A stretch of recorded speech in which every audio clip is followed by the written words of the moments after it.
maladie de Lyme s'attrape essentiellement par les piqûres de tiques. Donc les tiques sont des petites bêtes, c'est pas des insectes, c'est des arthropodes qui ressemblent à des mini-araignées que l'on voit sur beaucoup d'animaux.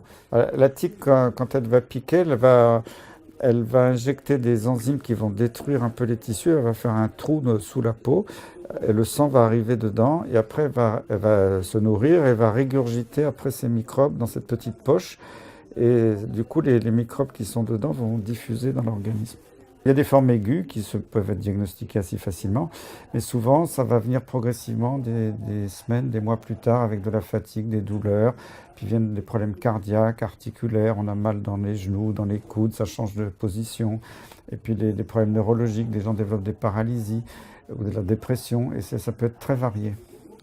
Alors, la maladie elle-même peut donner des signes psychiatriques quand il y a une inflammation du cerveau, qu'on appelle une encéphalite, où les gens peuvent tomber dans une dépression aiguë alors qu'ils n'ont aucun facteur de dépression dans la vie.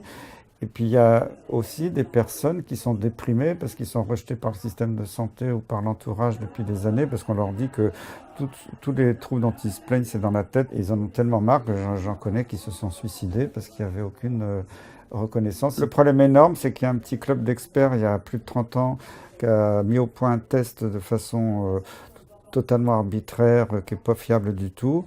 Ils se sont campés sur leur position alors qu'il y avait beaucoup de données scientifiques qui allaient dans l'autre sens. Ils n'ont jamais voulu bouger d'un millimètre et ça a conduit des tas de gens dans un drame terrible. La ministre de la Santé a dit qu'elle allait faire un plan national, mais jusqu'à présent, la forme chronique de la maladie n'est pas reconnue. Il n'y a aucun code à la sécurité sociale. C'est reconnu comme maladie professionnelle, mais pas toujours facilement, par exemple pour les forestiers, certains agriculteurs. Mais quelquefois, c'est le parcours du combattant pour être reconnu.